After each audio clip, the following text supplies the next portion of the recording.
오늘은 우리 이제 3과목 유통 마케팅에 대해서 우리 한번 알아보도록 하겠습니다. 자, 유통 마케팅. 자, 기존에 있던 우리 지난 시간에 했던 물류하고도 맞물리는 부분이 있으니까 그 개념들을 정확히 보고 넘어가도록 하겠습니다. 자, 교재를 보면 우리 이제 전략 하면서 이제 개요가 나와 있는데, 자, 마케팅에 있는 개념에다가 유통의 부분을 플러스한 거예요. 그럼 마케팅이란 건 뭐예요? 결국 보면은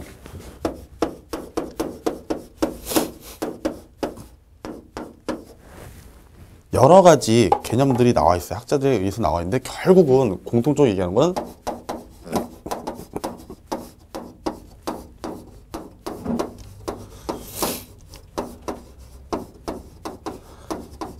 자, 결국 소비자의 욕구에 부응하기 위한 거예요.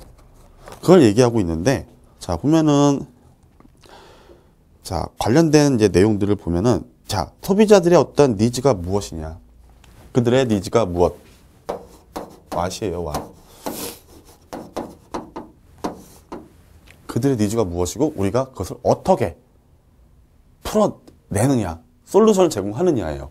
물론 여기에는 뭐 여러 가지 요소들이 들어갑니다. 경영의 환경도 들어가고요, 4PS 들어가고요, 그리고 나중에 다룰 STP나 또는 어떤 수학 분석들 또는 BCG 매트릭스, 여러 가지 요소들이 혼합해서 들어갑니다. 근데 중요한 거는 여기서는 니즈가 무엇이냐, 그리고 그것을 어떻게 해결하느냐에 초점을 맞추고 있다라는 것을 기억을 합니다. 자, 밑에 보면은 이제 관련된 용어들이 나왔는데, 로지스틱스는 우리 지난 시간에 했어요. 물류에서. 그쵸? 제품을 이제 원재료를 조달해서 제품을 만들어요.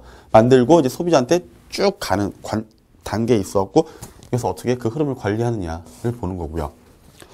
상권이란 거는 이제 실질적으로 우리가 제품을 만들었어요. 그리고 이런 제품을 팔아야 돼. 그리고 거기에 따른 서비스가 제공이 되는데, 어떻게 하면 소비자들의 입지, 소비자들이 가까운 곳에 우리가 입지할 수 있을까? 어떻게 하면 그들이 좀 더 와서 편하게 쇼핑의 즐거움도 얻을 수 있으면서 구매할 수 있는 장소가 어디냐를 보게 되는 거죠. 다른 말로 하면 소비자를 끌어당기는 힘, 지리적으로 끌어당길 수 있는 힘을 얘기하고요. 판촉은 우리가 이제 흔히 알고 있어요. 이제 흔히 말하는 이제 프로모션이라고 얘기를 하죠. 그래서 소비자들이 점포에 왔을 때, 우리 점포 방문했을 때 과연 얼마만큼 사고 싶어 하는지 사게끔 만들어주는 욕구를 자극시킨다고 하죠. 우리 뭐 예를 들면은 신발이나 이런데 진열되어 있는 진열장들 많이 보시게 될 겁니다. 그러면 어때요? 디스플레이 한다고 하잖아요. 보통 빛, 그리고 색채, 그리고 향기, 음악, 이런 것들이 모두 포함이 되었고, 아, 내가 저 신발을 꼭 사고 싶어 라는 마음을 들게끔 해주게 되는 하나의 도구들입니다. 자, 상품화계, 흔히 말하는 우리 이제 머천다이징, MD라고 얘기하는데, 소비자들의 수요를 이제 파악을 합니다. 과연 소비자가 어떠한 제품을 원하느냐를 보게 되는 거죠. 이때 결국 중요한 건 여기서 소비자한테 팔릴 수 있는 제품의 선정이에요. 우리가 기업의 입장에서 이거 만들면 팔리겠지라고 생각하는 게 아니라, 소비자들이 무엇을 원하는지를 먼저 욕구를 파악하나요? 거기에 부응할 수 있는 제품. 즉, 팔릴 수 있느냐 없느냐. 여기에 니즈를 먼저 파악하고 나면 우리가 팔릴 수 있는 제품이 있겠죠.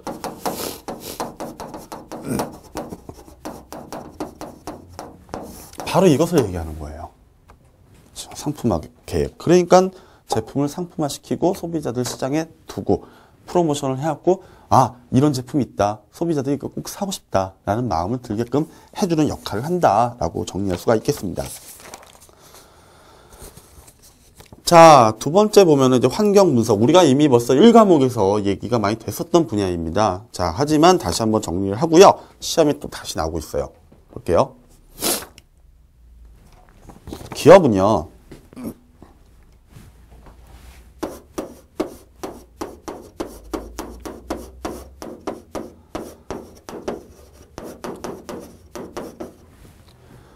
알 수 없는 불확실한 경영 환경 하에서 여러 가지 환경이 둘러싸여 있어요.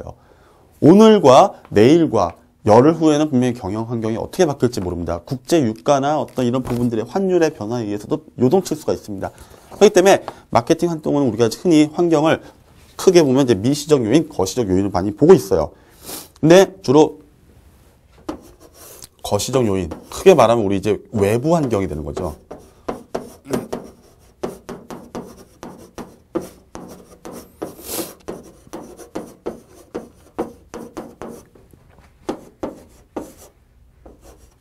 내부 환경은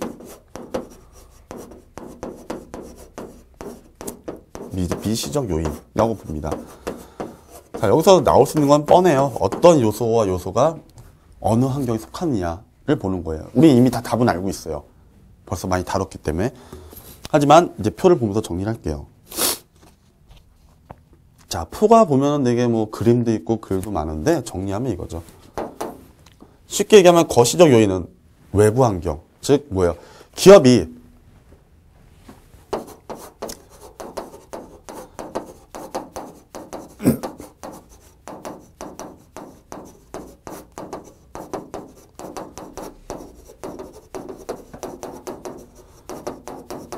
함부로 통제할 수 없는 환경입니다. 기업이 함부로 임의로 아무리 대기업이라 하더라도 자신들이 소비자들한테 이래라 저래라 할 수 없는 것들을 얘기하고요. 그럼 얘들은 어때요? 반대로 기업이 통제가 가능한 요소들입니다.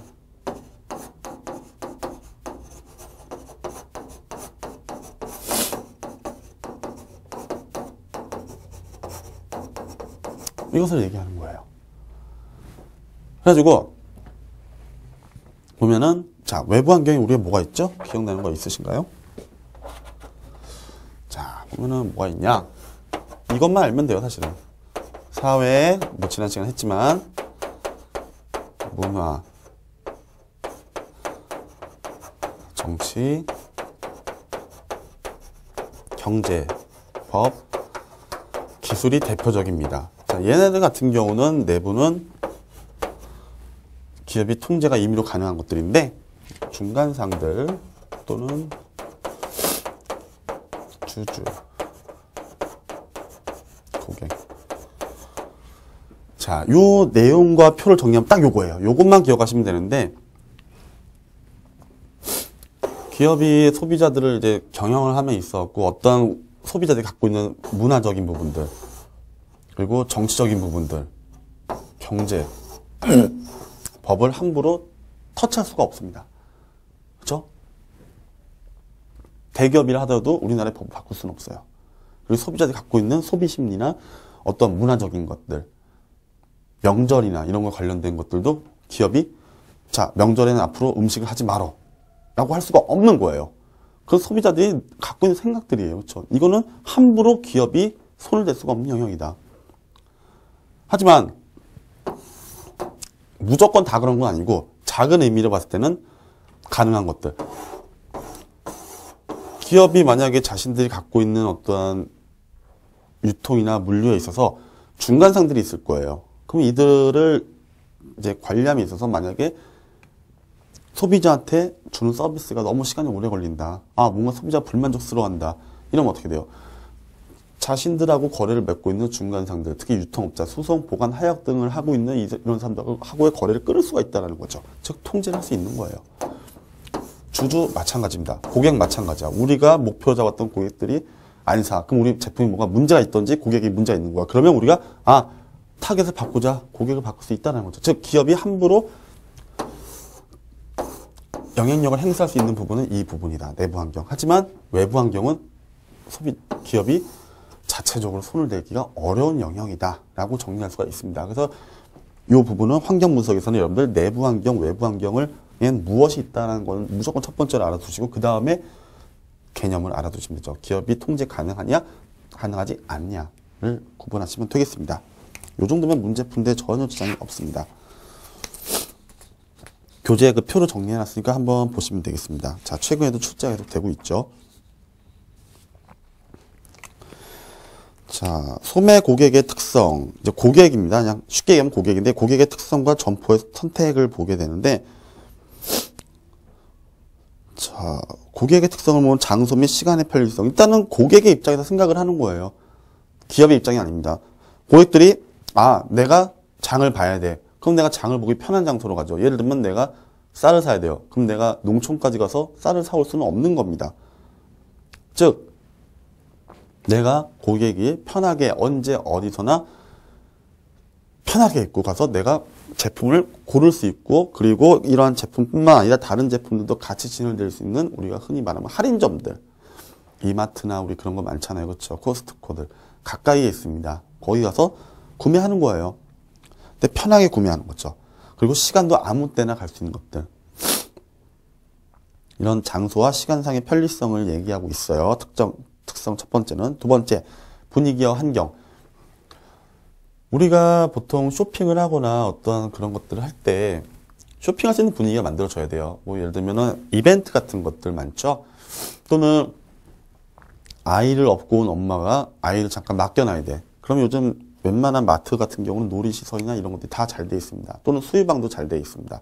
그래서 아이를 맡겨놓고 가서 장을 볼 수도 있는 거고요. 또는 문화센터 같이 뭔가 배울 수 있는 것들 있죠. 그런 것들을 활용할 수 있는 거죠. 즉 쇼핑도 하면서 내가 다른 것들을 할 수 있는 어떤 환경이나 분위기가 조성이 되어야 된다.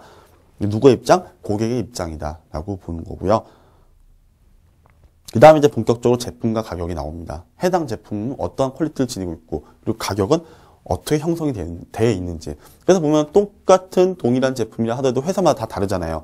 예를 들면은 여러분들 뭐 참치캔을 산다. 그러면 어때요?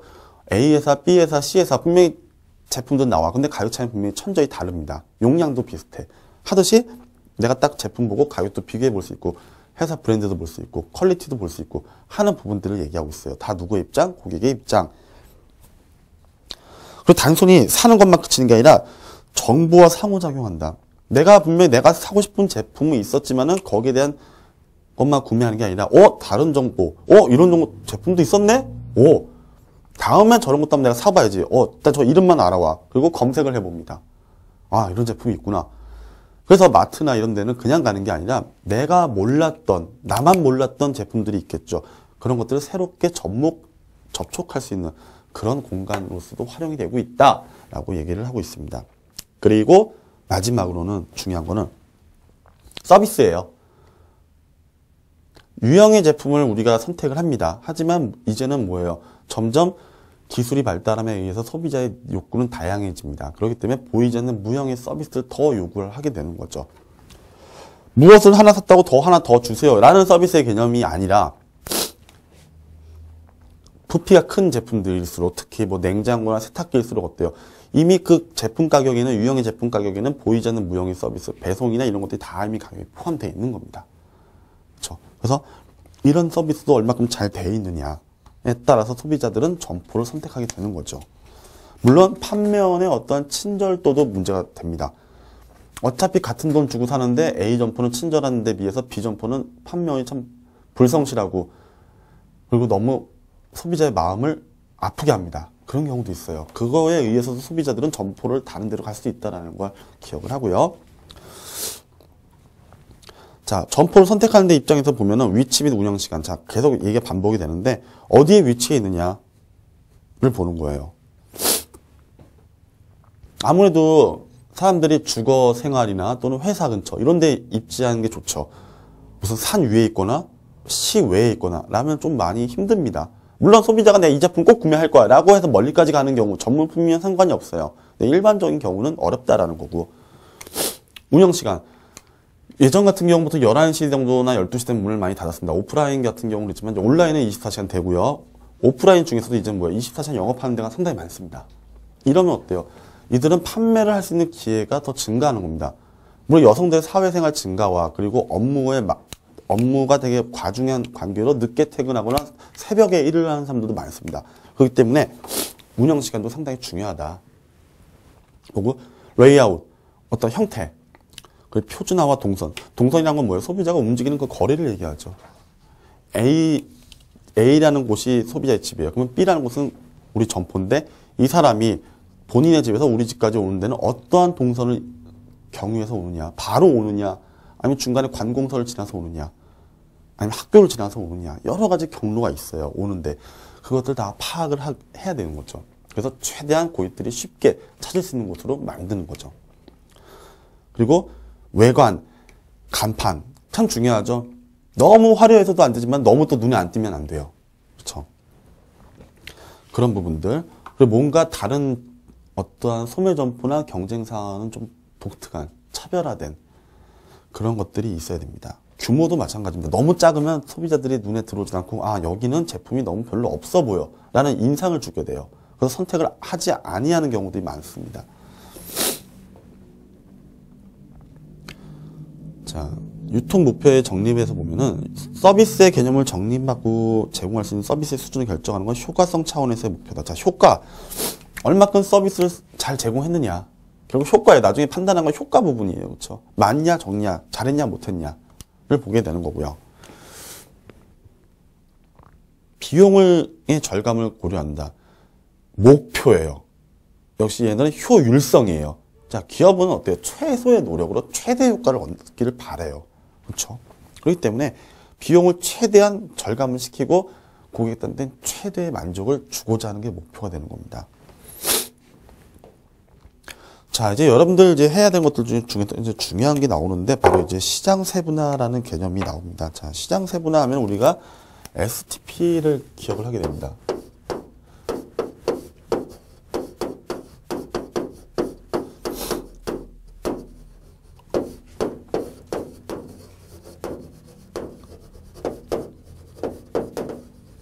자, 세그멘테이션이라고 보통 얘기를 많이 하고 있는데, 자, 보면은, 자, 시장 세분화, 전체 시장을 하나의 시장으로 보지 않는다. 그리고 이들의 차이나 마케팅 정책을 의미한다. 자, 여러분들이 기억할 건 니은이에요. 진짜 개념은 밑에 있어요. 전체 시장을 비슷한 기호와 특성으로 가진 차별화된 마케팅 프로그램을 원하는 집단별로 나눈다. 예를 들면은, 하나의 전체 시장이 이렇게 있습니다. 자, 선생님이 지난 시간에 우유를 예를 들었는데, 우유를 볼게요. 예전에 20세기에는 우리나라의 흰 우유가 상당히 대세가 됐었죠. 근데 이때는 어떠한 과학과 기술에 많이 발달되지 못했어요. 그래서 그냥 흰 우유가 보통 일반적으로 많이 팔렸는데 지금의 세대를 살아가는 젊은 사람들 같은 경우 어때요? 이 욕구가 다양해집니다. 뭐 커피도 마찬가지겠지만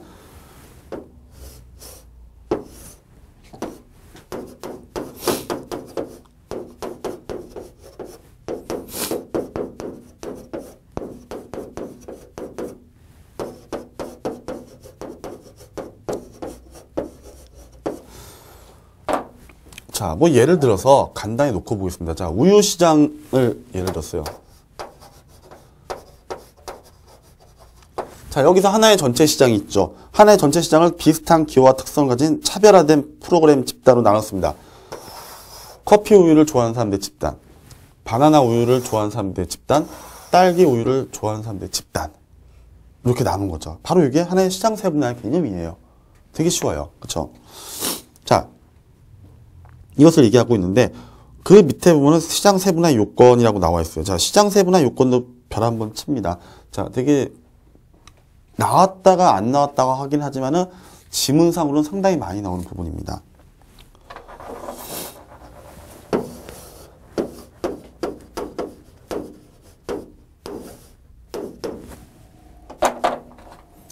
첫 번째 보면 유지 가능성.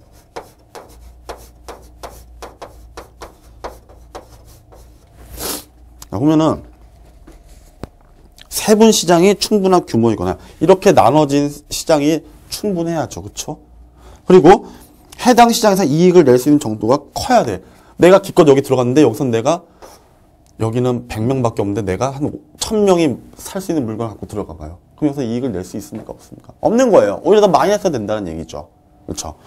자, 바로 이렇게 어느 정도 내가 시장에 진입을 했을 때 사업이란 건 어차피 남으려고 하는 거기 때문에 충분히 내가 거기서 이익을 내서 계속적으로 사업을 영위할 수 있느냐, 유지할 수 있느냐, 그걸 보는 겁니다. 그게 바로 첫 번째 유지 가능성. 자, 두 번째 측정 가능성. 자, 개념 반드시 기억하도록 합니다. 종류는 5개밖에 없습니다. 마케팅 관리자 각각의 세분 시장 규모 및 구매력 등을 측정할 수 있어야 돼요. 실질적으로 이익도 내는 걸 중요하지만 마케터들이 이렇게 각각의 시장이 세분화되어 있잖아요. 그렇죠? 이럴 때 이들이 들어가서 마케팅 조사 등을 통해서 아, 여기서는 이 사람들이 얼마 정도 구매를 할 것 같다. 예측치가 나와야 된다는 거죠. 그래야 우리가 본격적인 마케팅 활동을 할 수 있는 거죠. 아, 들어가면 막 팔려. 이런 개념이 아닙니다. 이 각각의 시장 들어갔을 때 얼마나 팔릴 수 있는지를 예측을 하는 거예요. 그 측정 가능성.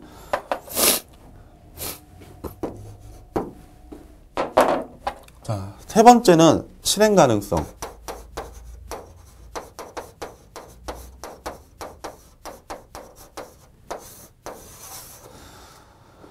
각 세분 시장에서 각각의 세분 시장에서 소비자들한테 매력 있고 이들의 니즈에 부응할 수 있는 효과적인 프로그램을 계획하고 실행할 수 있는 정도. 딱 들어갔을 때 소비자들이 정말 혹해서 살 수 있는 것들. 소비자들은 커피를 좋아하는데 여기다 우유를 접목시켰는데 이것이 과연 얼마나 이들한테 어필할 수 있을까? 이 사람들 아주 푹 빠져서 살 것 같아. 만들어주는 거. 실질적으로 구매를 실행할 수 있게끔 만들어주는 가능성을 얘기합니다. 네 번째, 접근 가능성.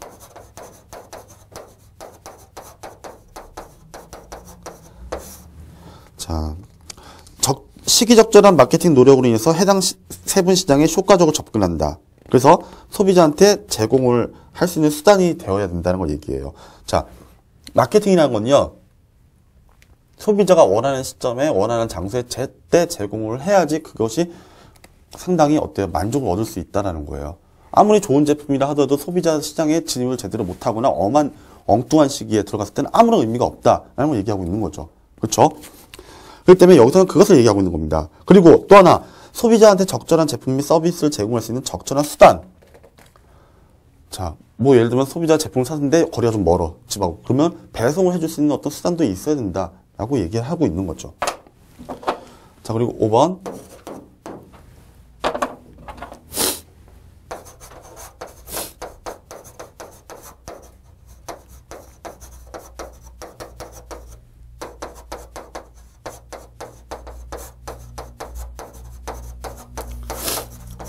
이것은 지금 시장을 세분화 시켜놨잖아요. 그렇죠? 커피 우유를 좋아하는 집단하고 바나나 우유를 좋아하는 집단, 그리고 딸기 우유를 좋아하는 집단으로 나눠놨는데, 자, 내부적 동질성. 자, 분명히 봤을 때 어때요? 커피 우유를 좋아하는 사람은 커피 우유 좋아하는 사람께 모였어요. 내부적으로 다 동질성을 지니고 있죠. 바나나 우유도 좋아하는 사람께 모였고요. 딸기 우유도 좋아하는 사람까지 모였고. 더 예를 들면 우리 연예인들 보면 어때요? 어떤 가수 누구 하면 팬클럽들이 있고 그 팬클럽들은 다 하나의 그 가수들 좋아하기 때문에 모인 내부적인 동질성을 지니고 있는 사람들이에요. 대신 외부적으로 어때요? 이질성은 어때요? 커피 우유 좋아하는 사람한테 딸기 우유 좋아하라고 할 수 있어요? 없어요? 없어요. 서로 간에 적대적이에요. 커피 우유랑 바나나 어때요? 내부적으로는 서로 동질감을 느끼고 있지만은 외부적으로는 어때요? 집단과 집단 간에 서로 이질성을 띠고 있다는 얘기죠. 바로 그걸 얘기하는 게 시장 세분화 요건 5가지다. 요것도 이제 해당되지 않는 것을 하고 묻는 건 옛날 문제고요. 요즘 같은 경우는 이 중에서 묶어놓고 개념 설명한 다음에 시장 세분화의 어떤 요건에 해당되지 않는 것, 아니면 이 내용과 매치되는 시장 세분화의 요건은 무엇이냐라고 묻는 정도는 나오니까 반드시 기억을 해야겠습니다. 자, 표적 시장의 선정을 보면은, 자, 이번에는 이제 이게 STP의 이제 S가 되죠. 그러면 이제 T를 볼게요.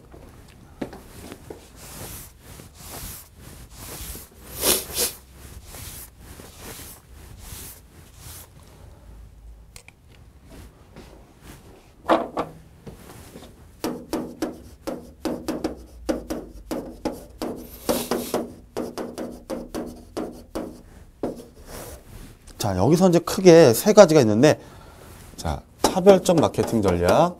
간단하게 정리를 해드릴게요. 내용이 긴데, 핵심 하나예요.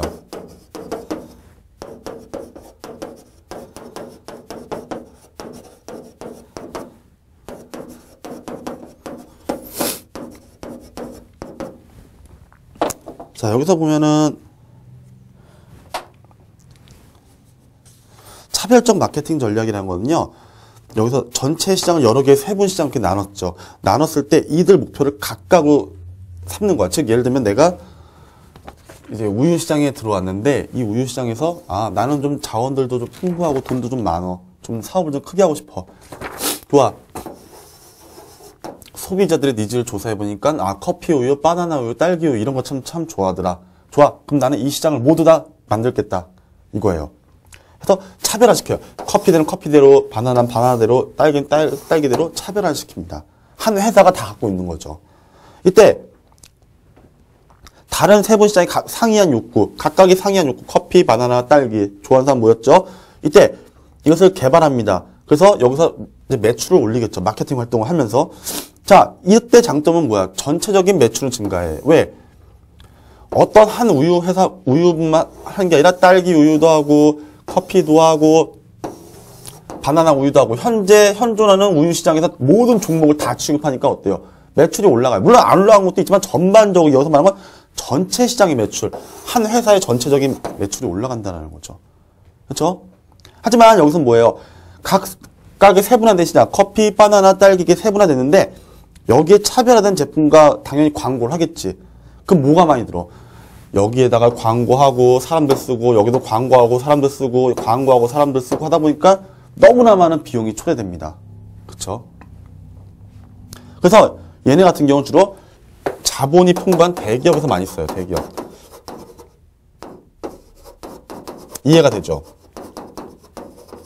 돈이 많으니까 다 투자하는 거예요. 다 투자하는 거예요. 대신 많은 비용도 나가. 하지만 그게 감당이 되니까 소비자들의 욕구에 맞게 하는 거죠. 소비자 욕구에 부합합니다. 대신 돈은 좀 들지만, 그러니까 뭐 예를 들면 뭐 현대자동차 같은 경우 뭐 대형, 중형, 소형 이렇게 자동차를 소비자들의 니즈에 맞게끔 나누는 거죠. 그리고 마케팅 활동 각각 들어가는 거죠.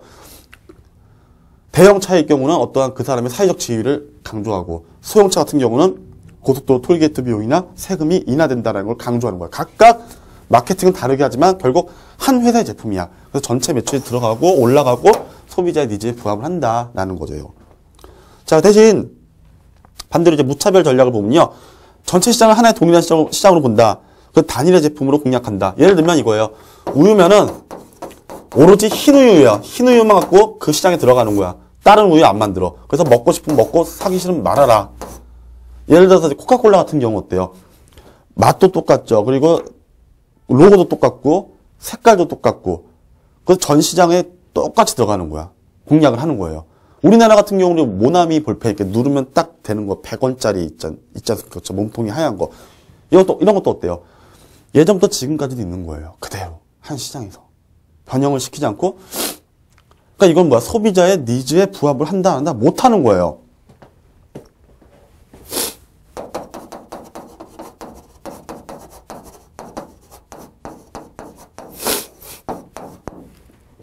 자, 대신 부응은 못하지만 어때요? 얘네들이 차별적인 전략은 어때요? 각각에 대해서 활동을 하고 마케팅 비용을 지원하지만 얘네들 어때요? 그냥 없어요. 그냥 흰우유만 하나만 하기 때문에 어때요? 비용이 차별적인 마케팅에 비해서 어디다 줄어드는 거예요. 감소시킵니다. 하지만 소비자 니즈에는 부응하지 못한다.